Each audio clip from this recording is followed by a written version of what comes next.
बिस्मिल्लाहिर्रहमानिर्रहीम। अस्सलाम वालेकुम। अबरार रशीद आपकी खिदमत में एक मरतबा फिर हाजिर है और आपसे दरख्वास्त है कि अगर अभी तक आपने इस चैनल को सब्सक्राइब नहीं किया तो सब्सक्राइब कर लें। जो बेल आइकन है उसको ज़रूर प्रेस कीजिएगा।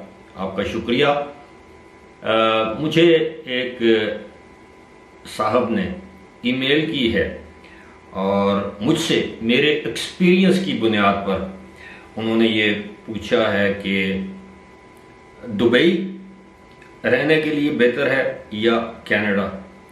अब उन्होंने दुबई का सवाल पूछा है। बुनियादी तौर पर सवाल तो ये होना चाहिए था कि यूएई रहने के लिए बेहतर है या कनाडा, क्योंकि दुबई मुल्क नहीं है, एक मुल्क का शहर है, एक छोटी सी रियासत है।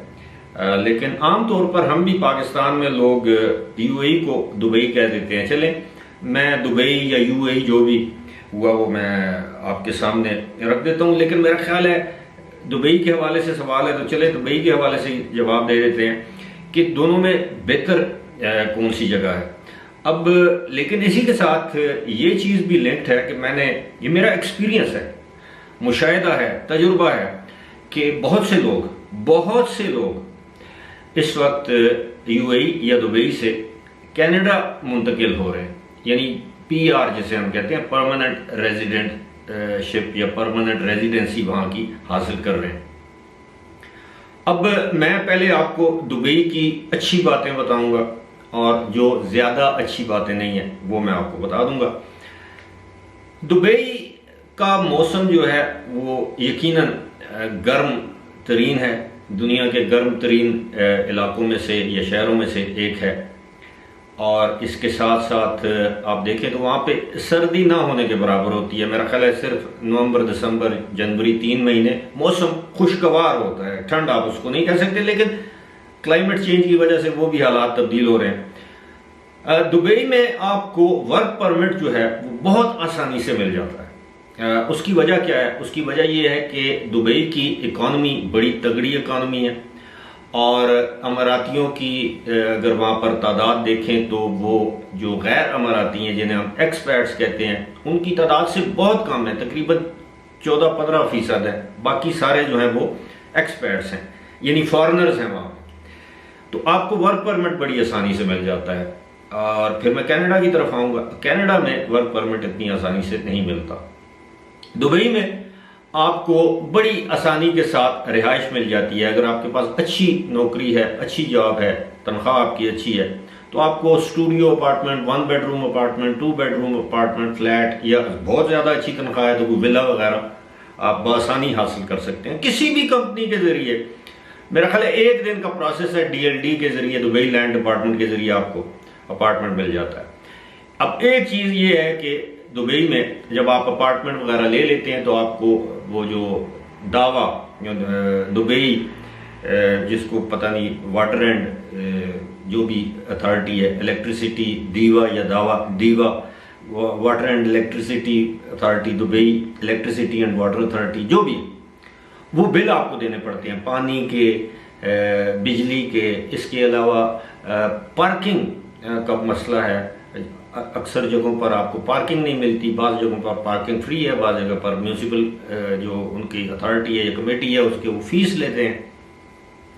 इसके अलावा आपको वहाँ पर जो डेवलपमेंट चार्जेस देने पड़ते हैं, सफाई सुथराई की, वो कंपनी आपसे चार्ज करती है। दूसरी बात यह है कि दुबई में आपको आसानी के साथ क्रेडिट कार्ड मिल जाता है। उस पर आप ये मुनसर होता है कि आपकी कितनी तनख्वाह है। आमतौर पर 6,000 दरम से ज़्यादा जिन लोगों की तनख्वाह है उनको क्रेडिट कार्ड मिल जाता है। दुबई में आसानी के साथ अगर आपके पास वर्क परमिट या एम्प्लॉयमेंट वीज़ा है तो आसानी के साथ, और तनख्वाह आपकी इतनी है, रिहाइश आपकी है, तो आपको फैमिली वीज़ा भी मिल जाता है। अब लेकिन इसके साथ साथ ये भी आपको बता दूं कि दुबई में आपको पता है कि जो स्कूलिंग है वो मुफ्त नहीं है, बच्चों की तालीम मुफ्त नहीं है। अगर आप जिस कंपनी में मुलाजिम हैं वो कंपनी आपको हेल्थ इंश्योरेंस देती है तो आपकी हेल्थ इंश्योरेंस वहाँ पर फ्री है।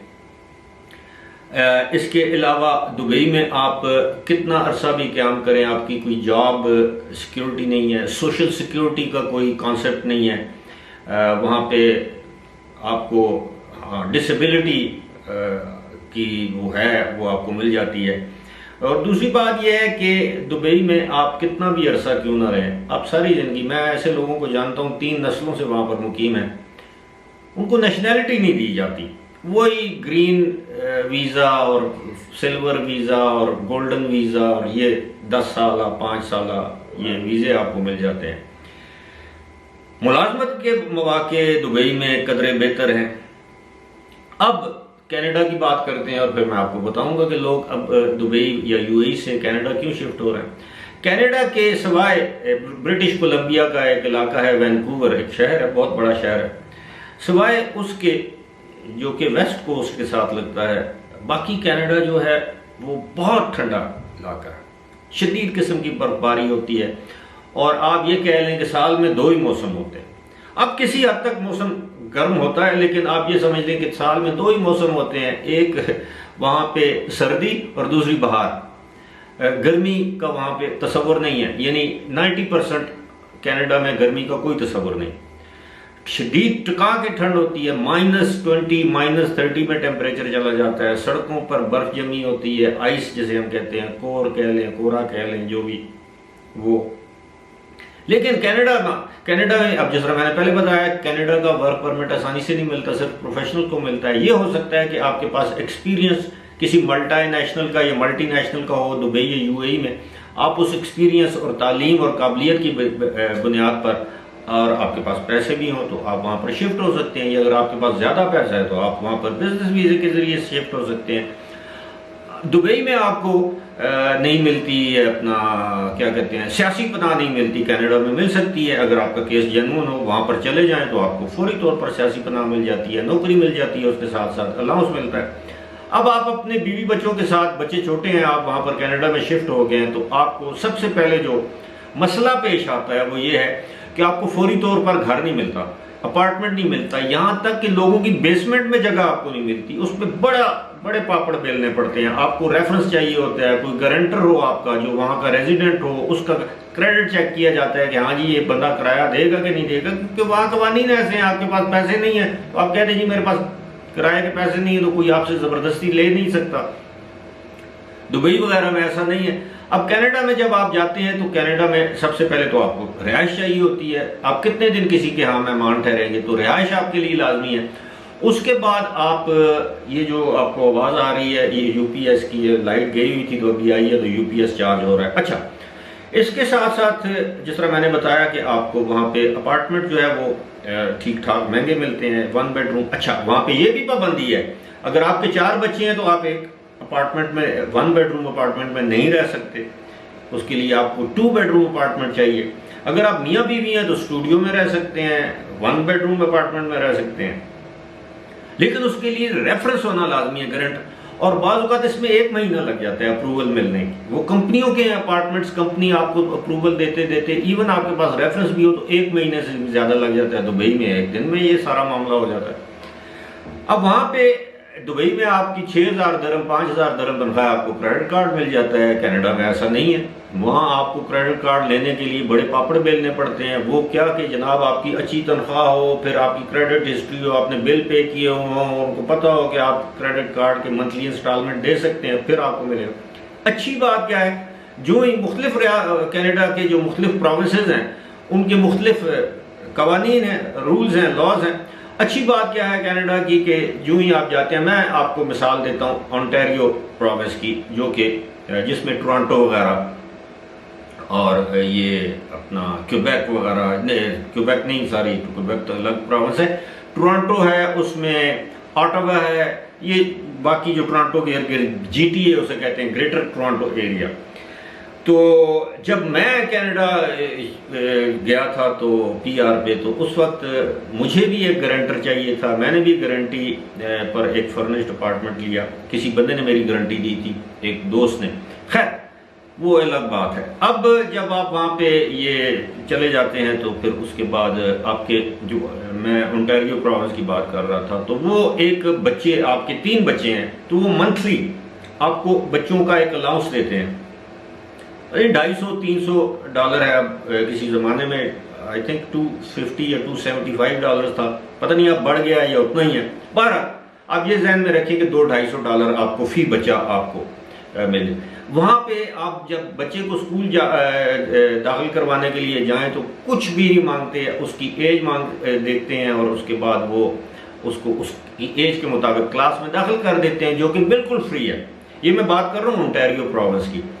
और स्कूल में खाना तक दिया जाता है, और आपके अगर आप मुसलमान हैं तो आपको हलाल खाना दिया जाएगा, आपको कोई हराम चीज़ नहीं दी जाएगी।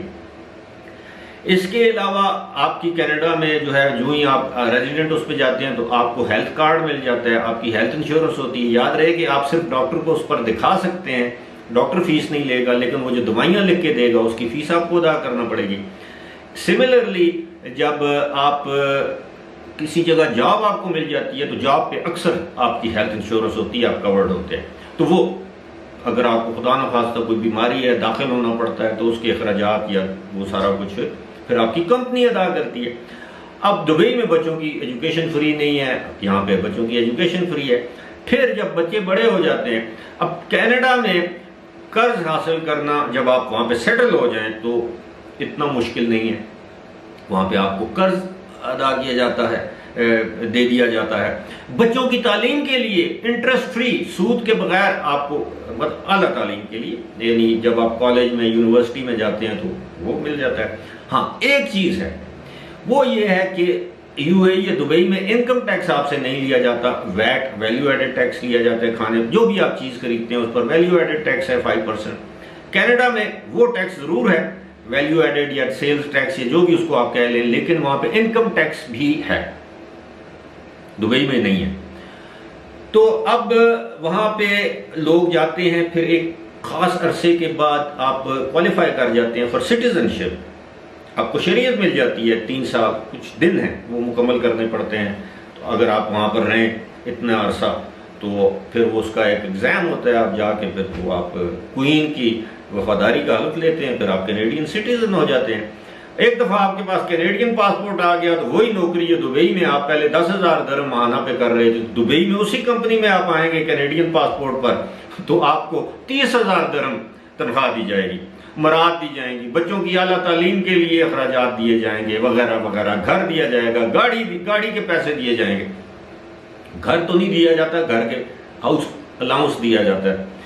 तो ये ऐसी चीज़ें हैं कि बहुत से लोग जो कि इस वक्त मिड करियर लेवल पे हैं, मतलब मिसाल के तौर पर जिन लोगों की उम्र जो है वो 30 और 40 साल के दरमियान है, शादीशुदा हैं, बच्चे छोटे हैं, कुछ ज़्यादा जिम्मेदारियां नहीं हैं, तो वो लोग अब इन इलाकों में यानी कनाडा वगैरह में शिफ्ट हो रहे हैं। ऑस्ट्रेलिया में भी होते हैं, लेकिन आजकल ऑस्ट्रेलिया का रुझान थोड़ा सा कम है, वहाँ थोड़े मसाइल हैं वीज़ा शीज़ा इमिग्रेंट वीज़े के। लेकिन कनाडा में आप कोई रिश्तेदार ना हो, खुद अप्लाई करें, खुद आपको 8-9 महीने में वो वहाँ की पीआरशिप मिल जाती है। कुछ लोग कंसल्टेंट्स के ज़रिए अप्लाई करते हैं।